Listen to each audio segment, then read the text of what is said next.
कैसे हैं दोस्तों। उम्मीद है आप लोग ठीक होंगे। इस वक्त देश कोविड-19 कोरोना महामारी से गुज़र रहा है और अभी लॉकडाउन भी हट गया है और केसेस भी बहुत तेज़ी से बढ़ रहे हैं। जब मैं आपसे बात कर रहा हूँ इस वक्त 2,88,000 केसेस आ चुके हैं और ये बहुत बड़ी तादाद है। आप लोगों ने सुना होगा कि जब 2 लाख केस हुआ था तो एक विदेश का प्रधानमंत्री रोने लगा था कि हमारे देश में 2 लाख केसेस हो गए हैं, हम कैसे इसको कंट्रोल करेंगे और कैसे लोगों को मदद पहुंचाएंगे। आज हमारे यहाँ 2,88,000 केस हो चुके हैं, लेकिन अफसोस के साथ कहना पड़ता है कि देश की सरकार को जब एक मजबूत कदम उठाना चाहिए, लोगों को फ़ायदा पहुंचाना चाहिए और लोगों को इस बीमारी से बचाने के लिए आगे आना चाहिए, तो हमारे देश की सरकार इसमें भी सियासत करने से बाज नहीं आ रही है। अभी आप लोगों ने देखा होगा लंबे समय तक लॉकडाउन रहा, बिना किसी प्लानिंग के लॉकडाउन कर दिया गया। काफ़ी सारे लोग फंसे हुए थे, काफ़ी सारे लोग रास्ते में मर गए और 70 दिन 74 दिन तक लॉकडाउन चला।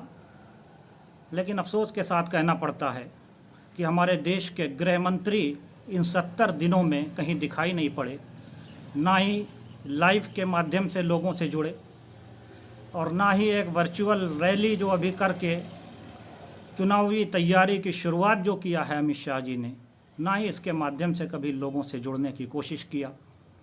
और जब लॉकडाउन ख़त्म हुआ तो अचानक निकल के आते हैं हमारे गृह मंत्री जी और वो कहते हैं कि एक वर्चुअल रैली के ज़रिए हम बिहार से शुरुआत करेंगे। बिहार ही क्यों? वो कहते हैं कि राजनीति सियासत से इसका ताल्लुक़ नहीं है, इलेक्शन से इसका ताल्लुक़ नहीं है, तो बिहार ही क्यों? वो दिल्ली में बैठे हुए हैं और दिल्ली सबसे ज़्यादा इफ़ेक्टेड है। बॉम्बे के बाद अगर कोई है तो दिल्ली है।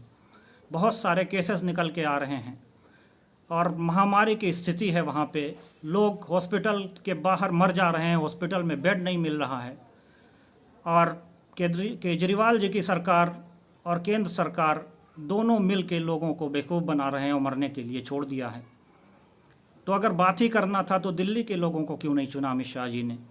और ठीक है, अगर दिल्ली से बाहर बात करना था तो जहाँ से वो सांसद हैं वहाँ भी बहुत बुरे हालात हैं। वहाँ के हॉस्पिटल्स के बारे में कोर्ट ने बहुत बड़ी बातें कही हैं कि किस तरह के हालात हैं वहाँ हॉस्पिटल्स में। वहाँ के लोगों की भी उनको सुध नहीं हुई, क्योंकि ना तो दिल्ली में अभी इलेक्शन है और ना ही गुजरात में इलेक्शन है। ऐसे माहौल में उन्होंने सिर्फ बिहार को लिया क्योंकि लोगों से उनको मतलब नहीं है। उनको सिर्फ मतलब है तो अपने सियासत से, और इसीलिए उस रैली के ज़रिए लोगों को उन्होंने एक इलेक्शन की शुरुआत कर दी उस वक्त में जब हमारे मज़दूर मर रहे हैं, जब हमारे नौजवान बेसहारा हैं, जब लंबे समय से लोग घरों में बैठे हुए हैं, उनके पास पैसे नहीं बचे हैं खाने के लिए।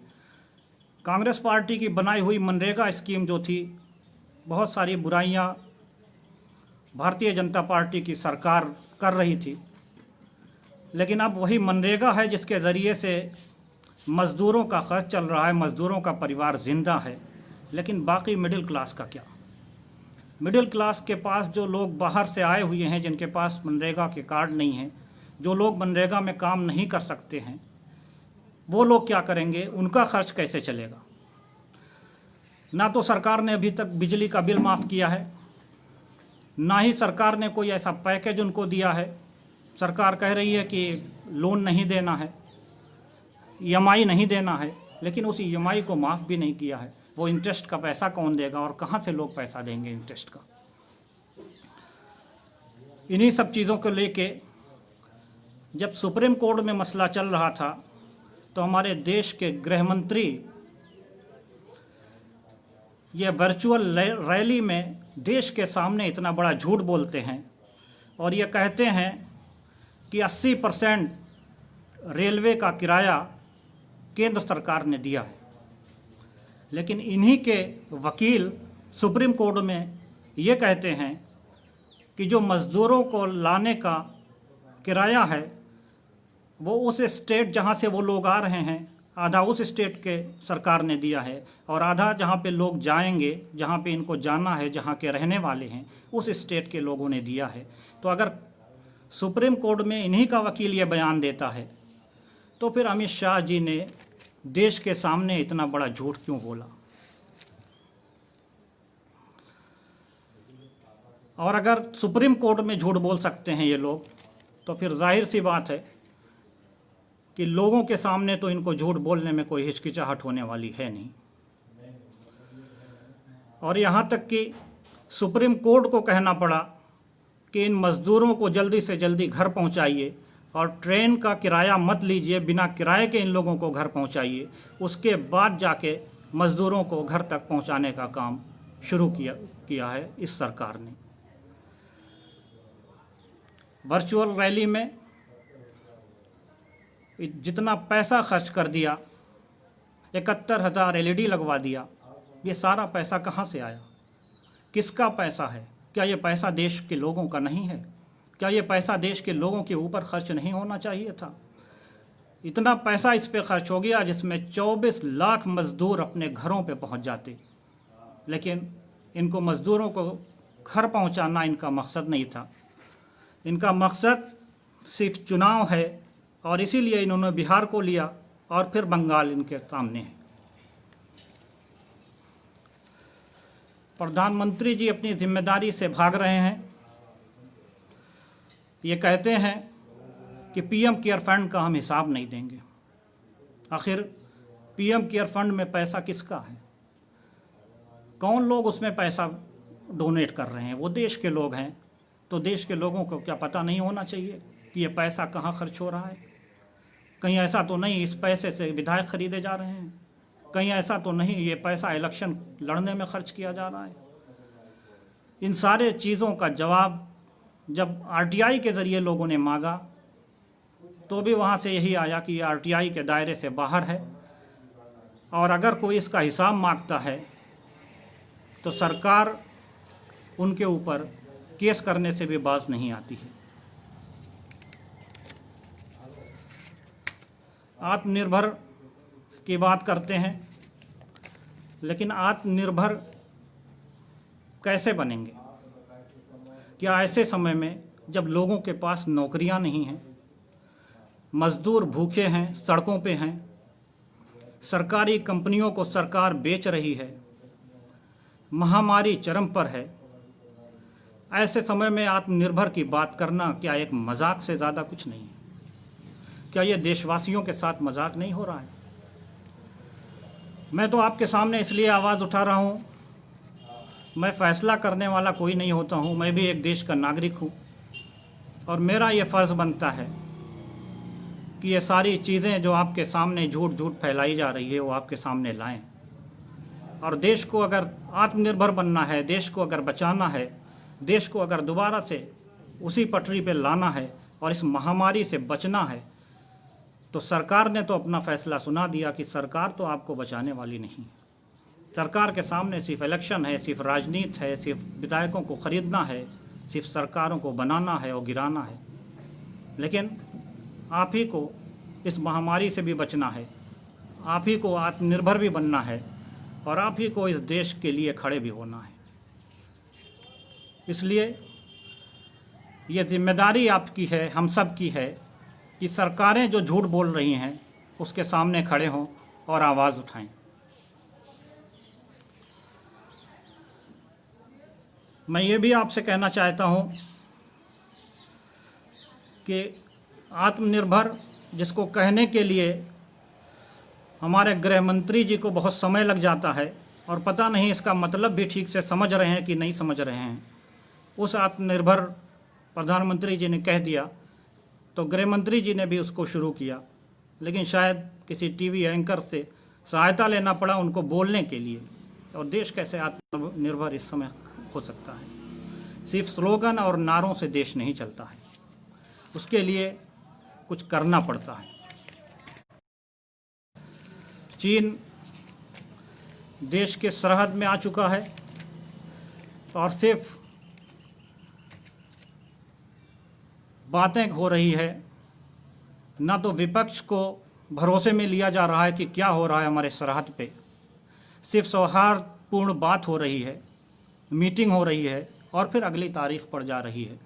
ना तो प्रधानमंत्री का 56 इंच का सीना दिखता है और ना ही गृह मंत्री की वो बोल कि देश की सीमाओं को हम सुरक्षित रखेंगे।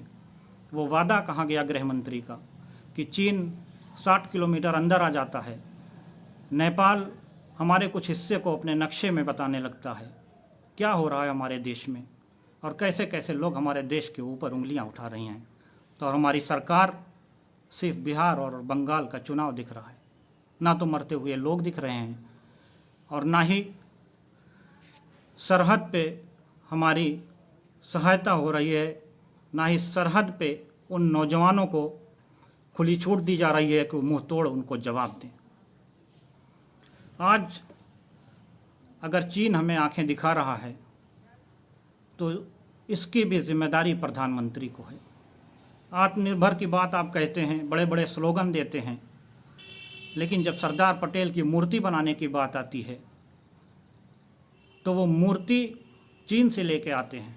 कैसे देश को आत्मनिर्भर बनाएंगे? पेटीएम को इतना प्रचार होता है, सरकार की तरफ से पेटीएम का प्रचार होता है। कौन है पेटीएम का मालिक? कौन लोग पेटीएम को शुरू कर रहे हैं? तो जब तक देश की कंपनियों को बेच दे रहे हैं आप, रेलवे को प्राइवेट हाथों में दे रहे हैं, बीएसएनएल को बेच रहे हैं, अगर सरकारी कंपनियों को, अपनी फ़ायदा देने वाली कंपनियों को आप बेच रहे हैं तो कैसे देश को निर्भर बनाएंगे?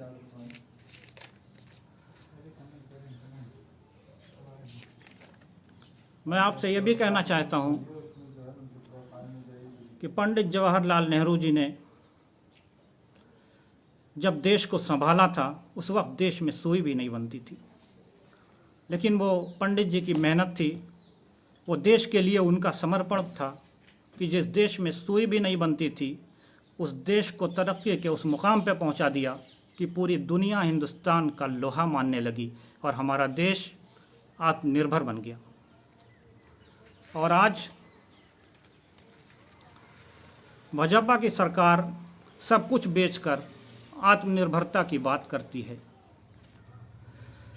और जब सारे छोटे व्यापार तबाह हो रहे हैं, कभी आप जीएसटी लाके आपने लोगों को नुकसान पहुंचाया, वो जीएसटी जिसका आपने विरोध किया फिर उसी को आप ले आए। शिक्षा विभाग में अभी आपने देखा होगा 69,000 शिक्षकों की भर्ती में जो सरकार ने खेल खेला वो सबके सामने है। युवाओं के ज़िंदगी के साथ खिलवाड़ कर रही है ये सरकार। 69,000 शिक्षकों के परिवारों के साथ खिलवाड़ कर रही है सरकार। और क्या हम लोग खामोशी से ये तमाशा देखते रहेंगे? ये फैसला मैं देश के उन तमाम लोगों के सामने रख रहा हूँ, क्योंकि सबसे बड़ी अदालत तो देश के लोगों की अदालत होती है, सबसे बड़ी अदालत तो आपकी अदालत है। फैसला आपको करना है कि आपको देश को किस तरह से चलाना है। फैसला आपको करना है कि देश में सांप्रदायिक माहौल बनाना है, ख़राब करना है, या किस तरह से मिलजुल के वही हिंदुस्तान की गंगा जमुनी तहजीब को बाकी रखना है। देश को अगर तरक्की के रास्ते पे लाना है तो जाहिर सी बात है सबको मिला के, सबको एक साथ इस देश के लिए खड़े होना पड़ेगा। और हर चीज़ में महामारी फैली हुई है, लोग मर रहे हैं, लोगों की लाशों पे कब तक राजनीति होती रहेगी?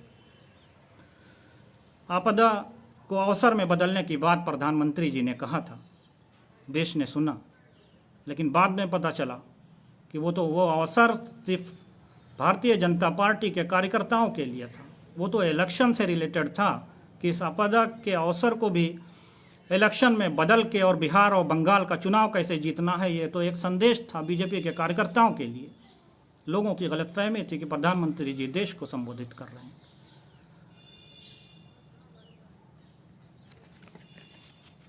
मिडिल क्लास के लोग भी बहुत परेशान हैं। प्राइवेट स्कूल के लोगों से फीसें जमा करवा रहे हैं, उनके पास फ़ोन आ रहे हैं।